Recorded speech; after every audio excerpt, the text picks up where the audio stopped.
following contains adult language and poorly impersonates celebrity voices and parodies. Listener discretion is advised. Hey, everybody!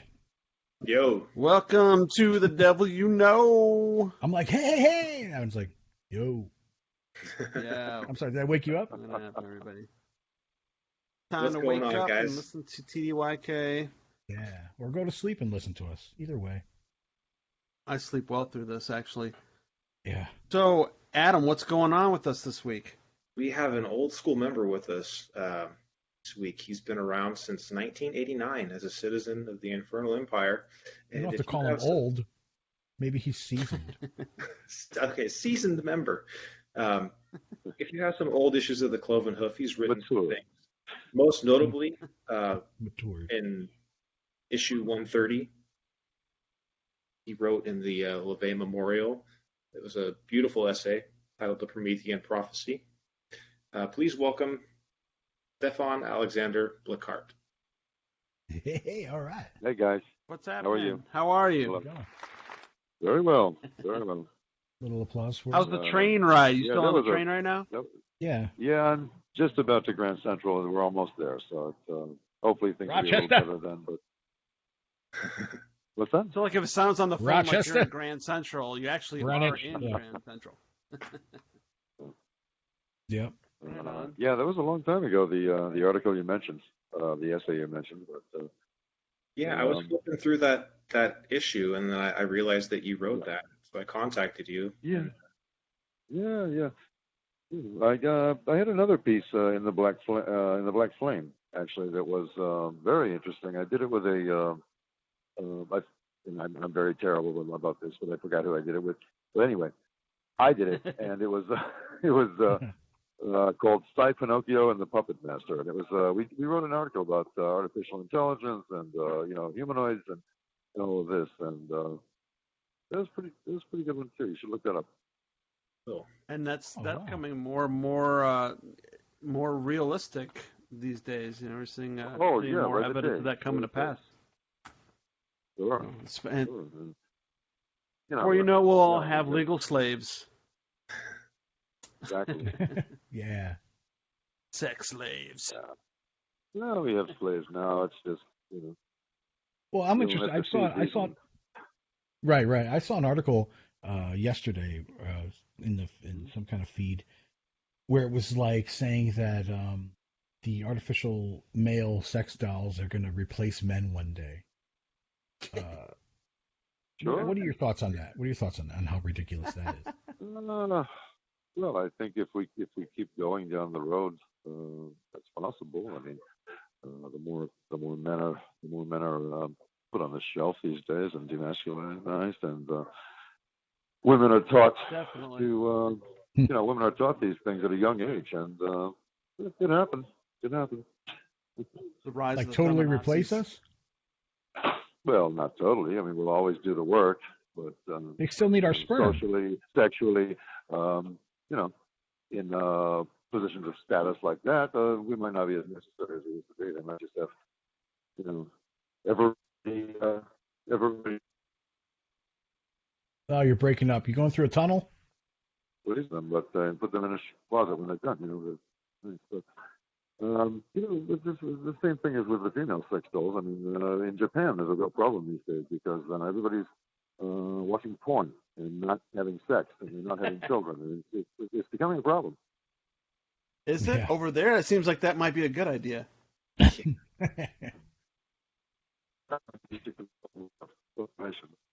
But yeah, they're having a real problem. Too many anime porn addicts. They sit around masturbating all day, and they think. Huh. Yeah, got to spread your seed, man. I mean, I think No. that's always going to be a thing. Like for both sides, you can replace a human being for so much, but I mean, yeah, as far as there's always going to be a need for each other one way or another. Well, of course. I mean, who's doing the replacing? There'll always be someone in the position of, the sentient, human position to use what they can around them. But there's always going to be somebody appreciating these artificial things. The total artificiality would be what? Skynet. Yeah, Skynet, Terminator kind of stuff. Yeah. Cyberdyne System 101. There are levels of survival we are prepared to accept. Yeah. Yeah. That's why we're stocking up on ammo. Yeah. So you mentioned earlier about the demasculinization of men. You kind of brushed over it. I see that. I see it's happening. Like, what are your thoughts on that, man? Like, what's up with that? Thoughts? Well, it's kind of like, I don't know. It's when you walk by an accident. I mean, you don't stop and, you usually don't stop and you usually keep going. You know what I mean? Yeah. So I see these guys all over the place. I see what's happening. I can't save them. I can't help them. I just have to observe and, I'm a little disheartened by it because it seems to be spreading like some disease or something. But because white males are evil, right? I mean, well, yes. Today, all white males are evil. By definition, yes, we're abhorrent to the culture we live in. But under what do you call it?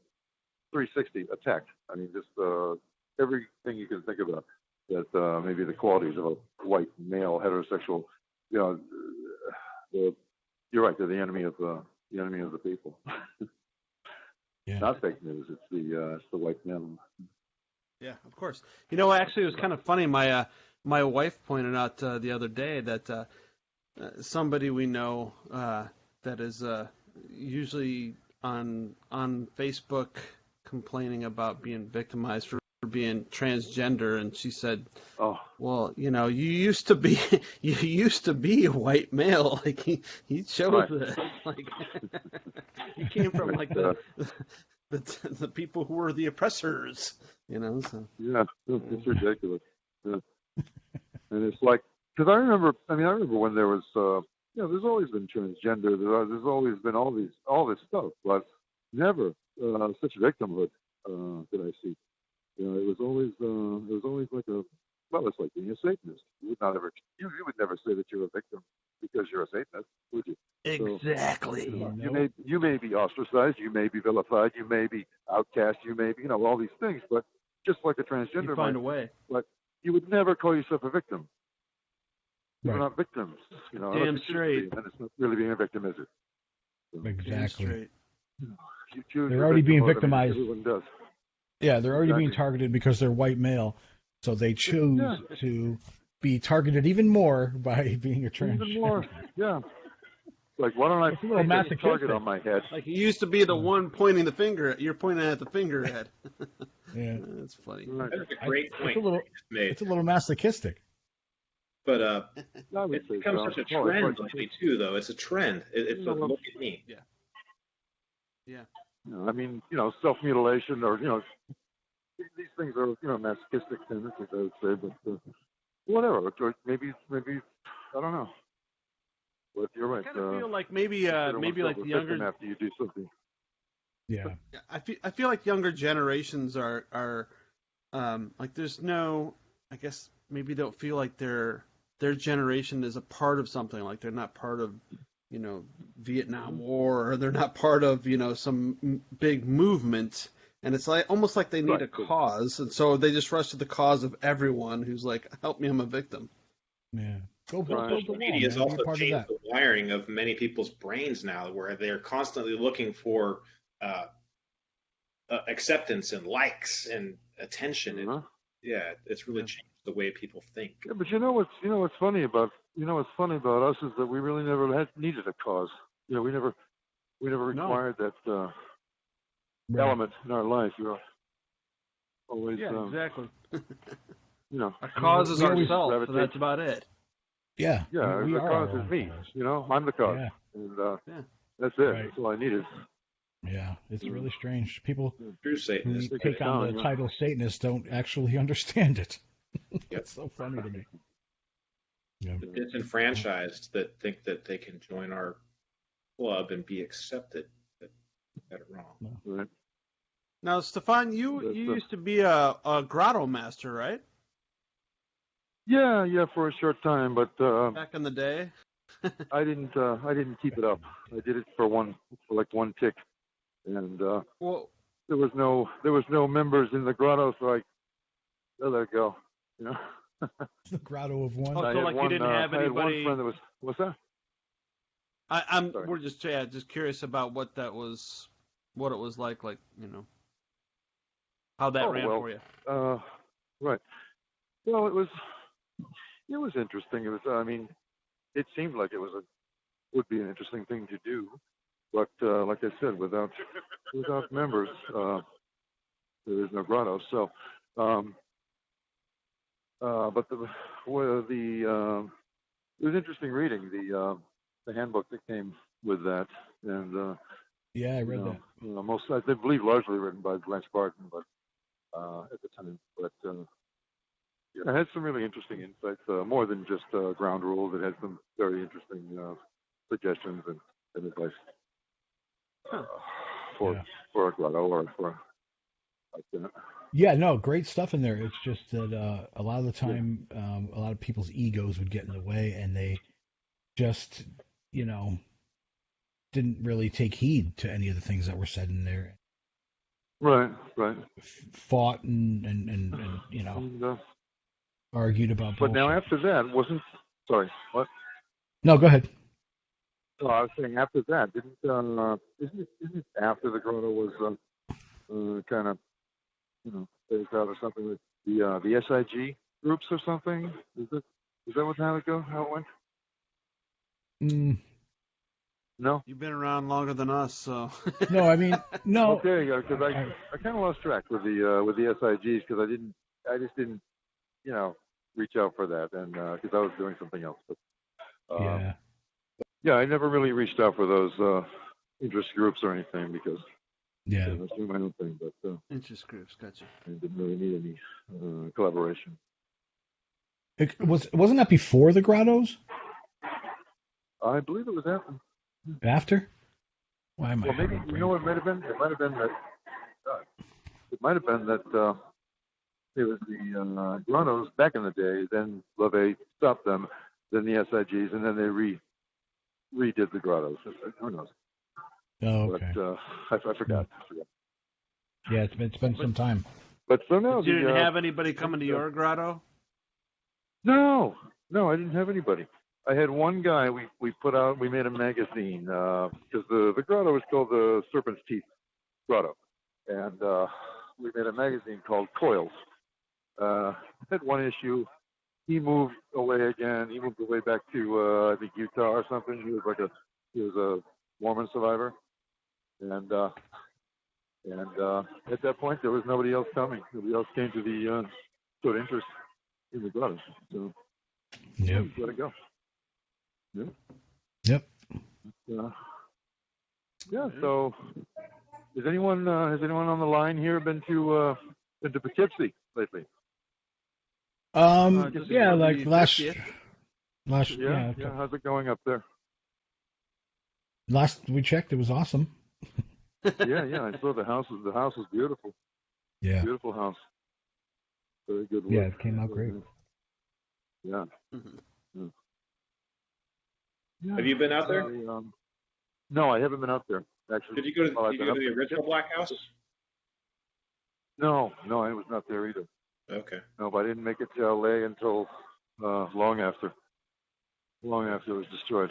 But nope, I met Peter and Peggy when I was. It was 1 year. It was like around the same time that you're calling about. That you asked me about the memorial thing, and it was like 1 year after LaVey's death. It was kind of a party in New York, doing some music with Mr. Birnbaum was doing piano, and I showed up at the event and met my first wife. So it was nice. Nice. Yeah, we both happened to be going to the event, and we kind of took up a relationship. But anyway, Is she a Satanist too? of sorts, yes. I mean, yes, she's a Satanist, but she's not a member, and she's not She was more, she more like the Alistair Crowley type of, the OTO kind of thing. And that's cool. She was a dominatrix, and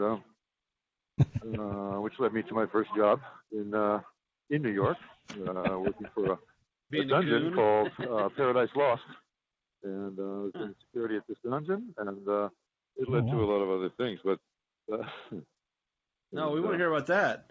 Yeah, what's that like? That's the juicy stuff. Yeah. When you hear the treats. Yeah. Of course. So yeah, we had a very nice, it was like the old school dungeon. Back when they used to have, there used to be a place called the Maison de Sade, and it was like almost like a short order S&M bar. You go in, you have a menu, you can order spanking, you can order, and of course you drink at the same time. But that was interesting. But this place was on 28th between 7 and 8, Paradise Lost, and it was one of the original New York City dungeons. Let's see, famous in its own way, I guess, or infamous. But yeah, very interesting gentleman. Ran the place named Wolf Bachner, or Walter Bachner, but they call him Wolf. And Jewish, covered with tattoos, long hair, black and white. Very interesting guy. And yeah, I was there for a little while. But when I met my wife, she was at this event, but she took me back to where she worked, and we saw the place. I said, "Oh wow, this is cool," and yeah. But we were married for a short time. She was Swedish. She's now back in Sweden, and I check on her from time to time to make sure she's not getting gang raped or anything. And, what was your job there? Were you a bartender / spanker? I was a gang rapist. No, I'm kidding. My job was, like I said, I did security for this place. Basically, I went around and, made sure nobody gang rape got more than they paid for. Yeah. Nice. Look, I'll tell you, and it's something I always tell people when I talk about this, is the most interesting thing we had there, in my opinion, was, and speaking of Jewish, there was this guy. He'd come, and he was Jewish, and he's like Jewish with the number on his wrist and everything, Oh wow! And he would come, and older guy, of course. He would come, and what he wanted was, he wanted this sexy blonde Nazi she-wolf. She would need to dress up this way. He would want to be tortured by this Nazi woman, and the reason was because he survived. That's why he did this therapy, if you will. Huh. Wow. Interesting stuff. It's deep. It's not just it's not just Spank Me Harder, Daddy. There's many deep stories going on with these people. With all of us, I'm sure, but yeah, these people obviously can't find what they need anywhere else, or maybe this is the chosen way. But either way, it's definitely a therapeutic thing for some people. Which I saw the same thing in L.A. when I was in L.A. I worked for I was head of security at a international dungeon called what's it called? Sanctuary LAX. That was interesting as well. Wow. So what's the craziest thing that you've ever witnessed? Crazy. Yeah. Well, the wildest thing you witnessed. The wildest thing. Okay. Holy shit. I got it. Here it comes. There was this guy, and he was either like I'm not sure, he's like a welder or some sort of metallurgist, or I'm not sure what he was, but he came with his own device that he made out of brass, and what it was like a cup, like a bowl, like a small bowl, attached to this other thing that went around here and whatever, and it was attached to its own heating source, like a source that made the, because he would put like cooking oil or olive oil in the bowl, okay, and the device would heat its own oil, but it was also wearable. So, I'm so interested because I have no idea where this is going. I know. You don't know where this is going, do you? No. Okay, well, go on. Think of think of a bag with two eggs inside, and you suspend them into the boiling oil. Oh No, no, come on. And what the girl's job was, what the dominatrix's job was to do, was to control the heat level. You Oh understand? my God. You get it, right? Okay. Yeah. Wow. That's messed I think that's about the craziest thing I ever saw. Some Rocky Mountain Wow. oysters. Oh, yeah. Hard boiled at Yeah. that. No, it went around his waist. It went around his waist, and of course the correct dimensions to be exactly where it needed to be to, you know. And she would have the control of the heat level. Yeah. Put your You balls gotta in wonder, there, like, John. at what point do you realize that that's even something like? At what point did this guy go? You know what I want? What I really want? How can I do this the most complicated and interesting way I can? But I really just want my balls boiled in oil. Yeah. Oh yeah, I mean just I like know. sitting in your 98.6 is not workshop hot building enough. that. Yeah. 98.6 Yeah, is not hot enough. that's a hell of a what do you call it? Industrial the class in high school, you know. But, Oh, yeah. wow. So yeah, that's probably the weirdest thing I ever witnessed. Yeah, that But, sounds no. about right. But this was really at a party. He brought this to a party. We used to have parties every weekend, and Yeah. like 2 days apart, Friday and Saturday, like 400 people at a time. Boom, boom. And as head of security of the place, I mean, of course, you're going to manage 400 people. What's going on at the party, all of that. Get everybody out on time. Nobody's doing anything too far. That's great. But from my perspective, the real security issue was during the week when we'd have all the sessions, because these aren't parties and these are just guys. You don't know who they are. You don't know where they're coming from. They're in a room alone with the girl for an hour, half hour at a time. And in my mind, that was the most potentially problematic Sure. situation, because Yeah. these guys can have any sorts of problems in their head. You don't know what they're doing. So, What if the girl had a really the bad parties, day and they got decided to turn the 400 temperature up? Yeah. this guy. But with the parties, I mean, everybody's out in the open. They're all bringing whips and chains, but it's not like they're there. They're there for a party. It's not. They don't have a need, they don't have a situation. So yeah. But, yeah, there was definitely an interesting time. So, but I'm back in New York and doing other kind of security work, and also doing some restoration of buildings and apartments and things like that. So, Okay. but as far as the project goes, I do have a couple of years ago, probably more like 3 years ago. Wait. We had a CD. We put out a CD. It was like a 12-song CD. But a little company from North Carolina really took an interest in us, and because some of the material was old, some of it was recent, but they put it all together on a CD.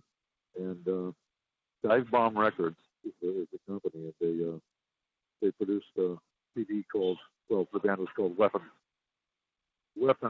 and What sort of music is that? What sort of music? Yeah. It's like, I would call it. I mean, I'd call it metal, but it's really like rock metal.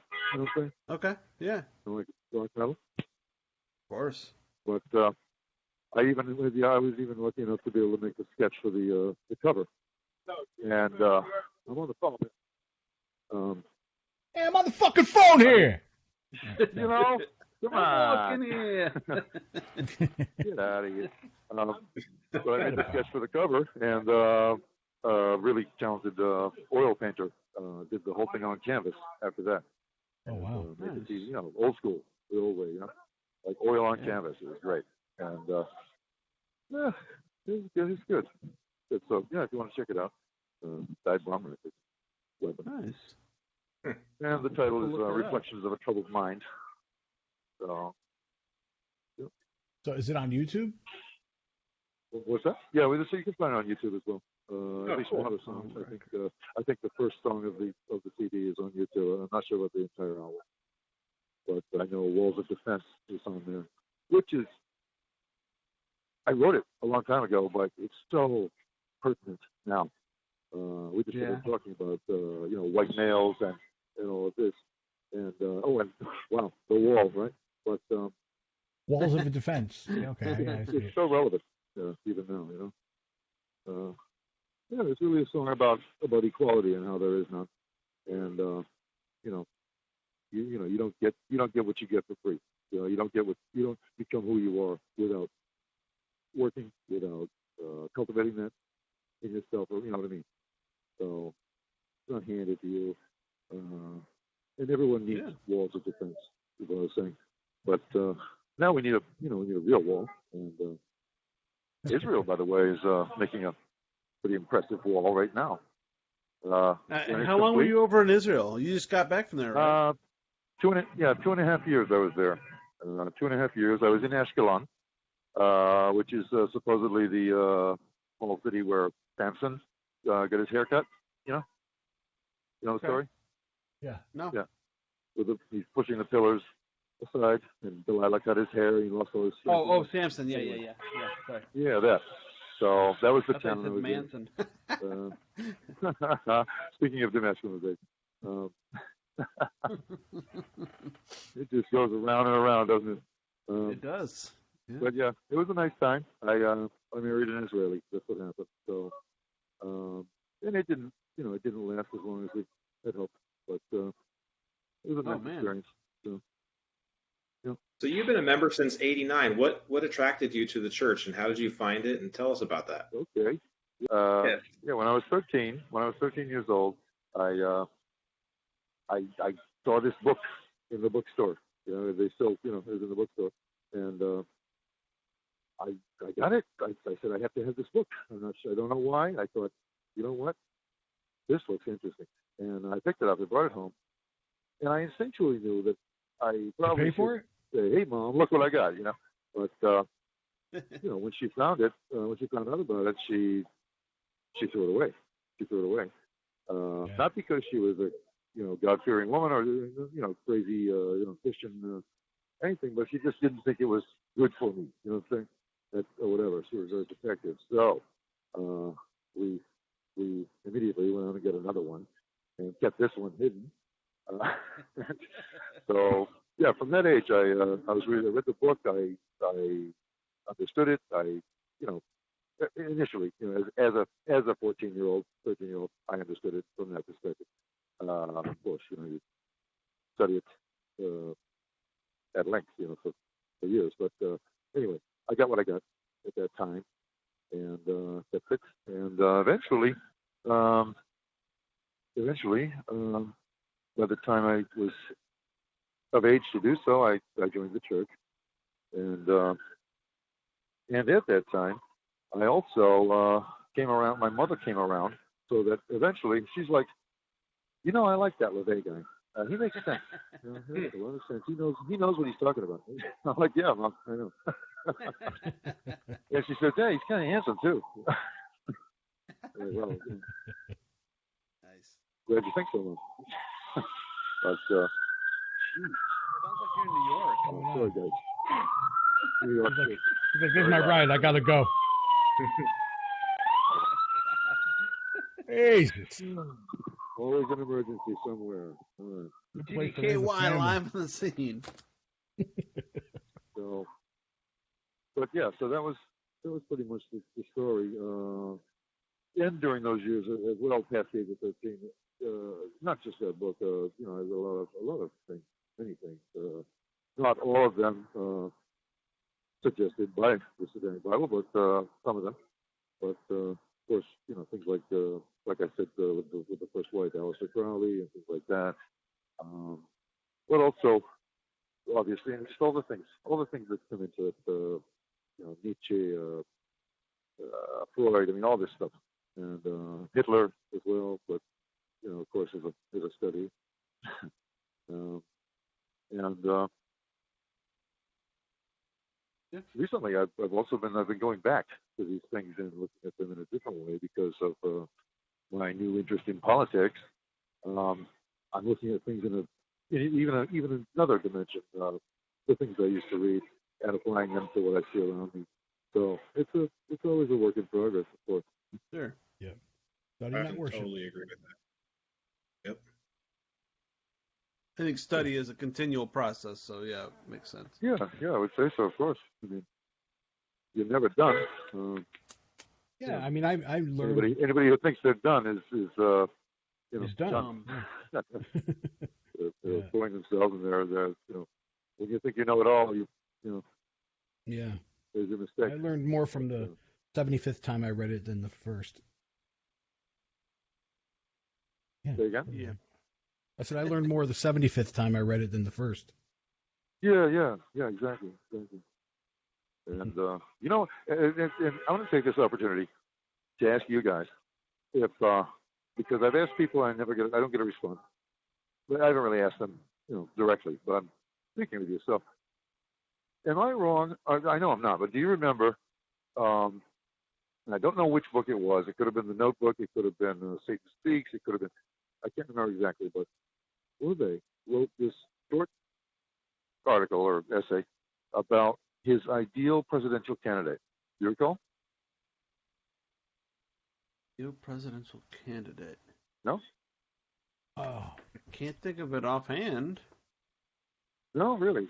Yeah, because Tell me more about it. In my mind, well, it's like a short thing. I think it's like maybe only one page in the book, but he just felt like he needed to jot it down. He said, "What I would like to see." He said, "I'm waiting for the day when a presidential candidate comes honestly and says this and this and this. I'll do this for you, but I won't do that. I'll keep you safe, but I'm looking out for myself. Just like real talk." And it just sounds exactly like our president right now. And I recognized that as soon as he began running a couple of years ago, and it jogged my memory about this essay, and I thought, wow, if they could see this, and It sounds like something. It sounds like something he would say, like maybe like the essay wasn't based on that, but maybe he might have just put somewhere. What's that? It sounds like something that it sounds like something that the essay wouldn't have been necessarily based around, but more of like just a comment he would have made during another essay or something, I don't know. Yeah, but no, it was its own thing. He talked about what I would like to see in a political candidate, not necessarily a president, but just a political candidate. And but yeah, it was almost exactly what happened a couple of years ago, and it seems to be lost in time. I'm the only one that remembers this.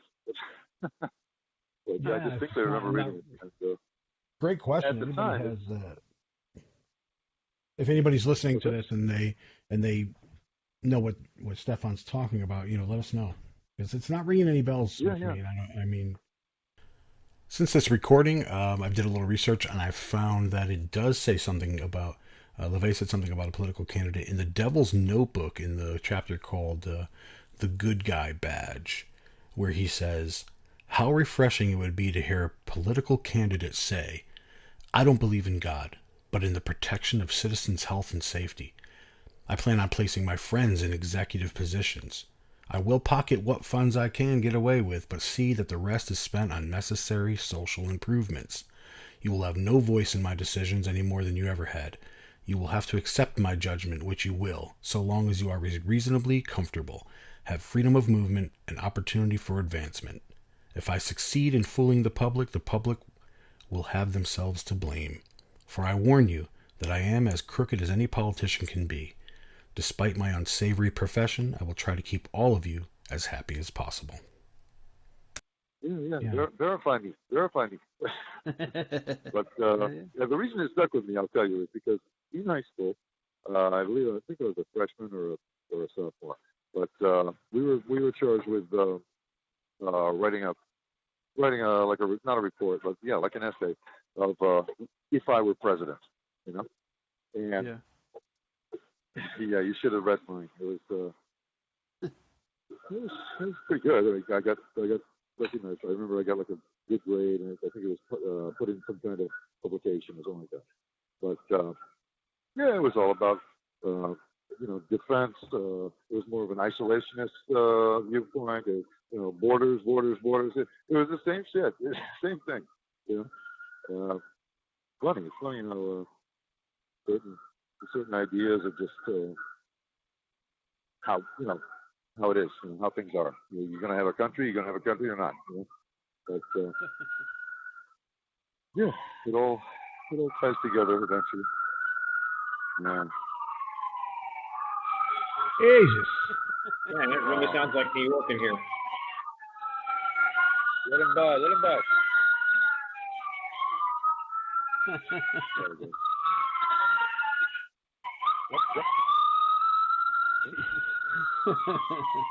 Wow. Somebody run a red light over there? Well, Hey. New Yorkers East are Coast. kind of self-absorbed. They don't realize there's an ambulance behind them trying to get by. So they don't cooperate like they should. Yeah. So forgot what I was saying. Pretty interesting fellow, Stefan. Oh, thank you very much. Yeah, you've seen it all. Yeah. So I got a question for you.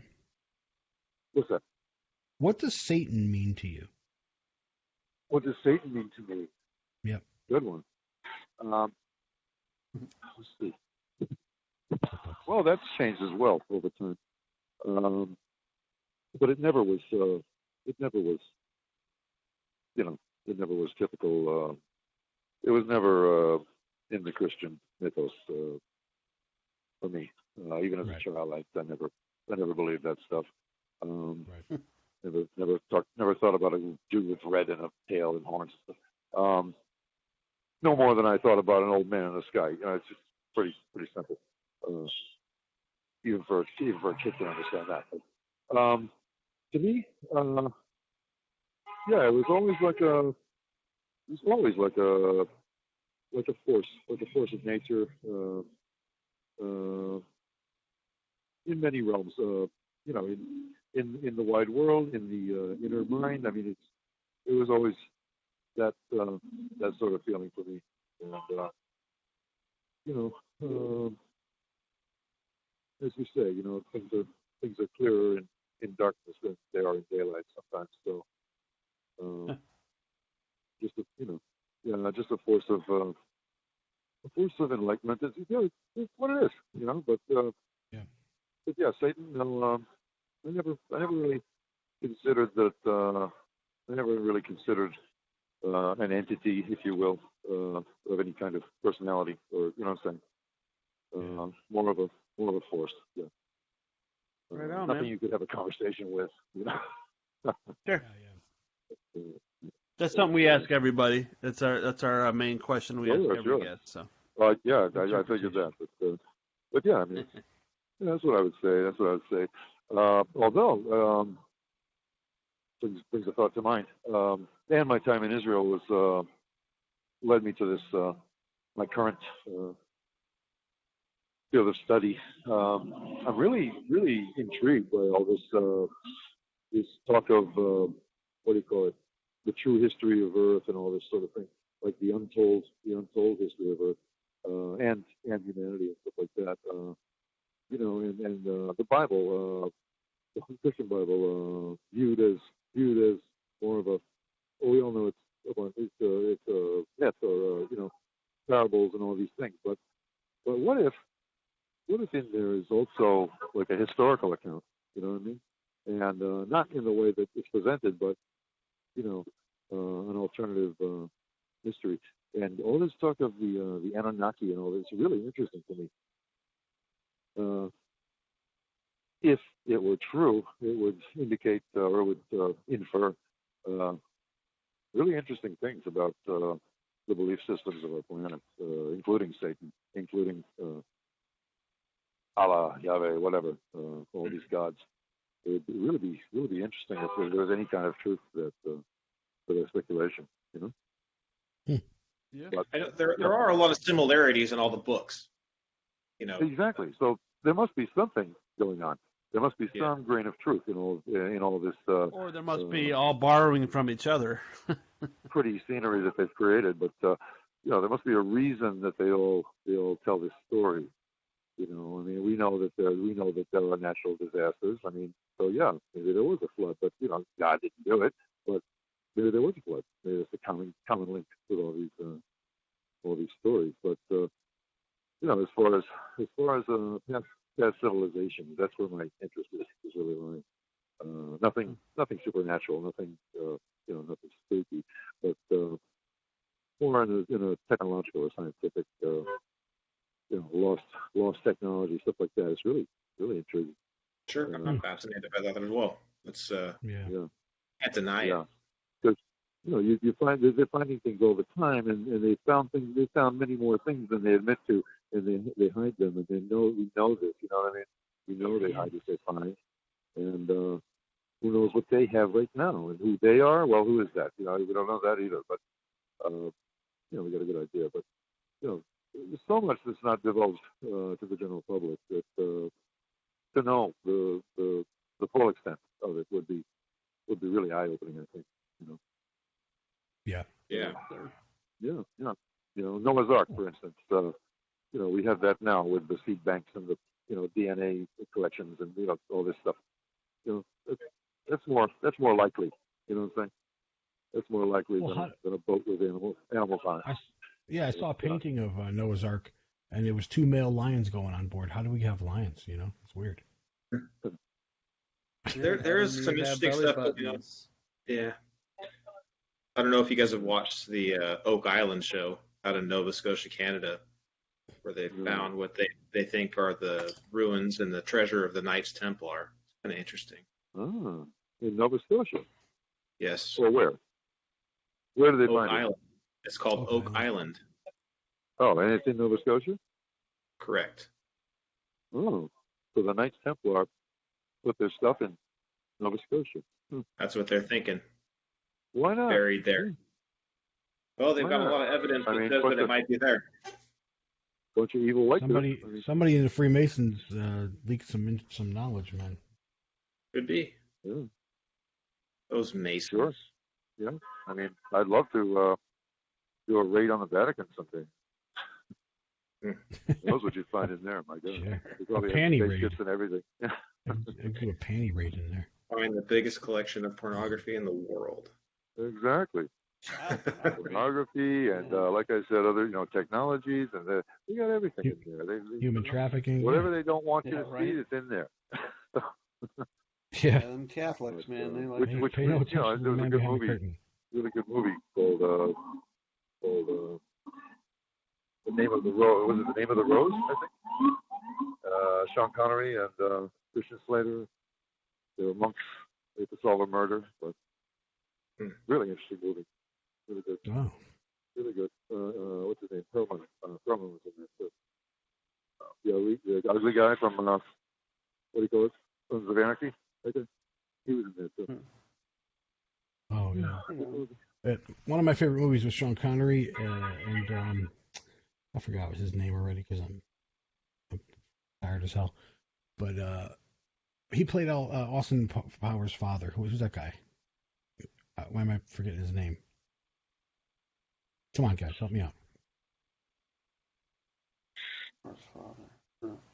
Austin Powers, remember his father? Been too long. I don't know. I can't remember his name. Him and Sean Connery are Freemasons in real life, and in the movie The Man Who Would Be King, he actually gives away the secret handshakes in the movie. Blew my mind. Yeah, me too. I'm like, you just see that? Anyway, yeah. Nobody takes their oath seriously. Man. There's no such thing as a secret now that we have the internet.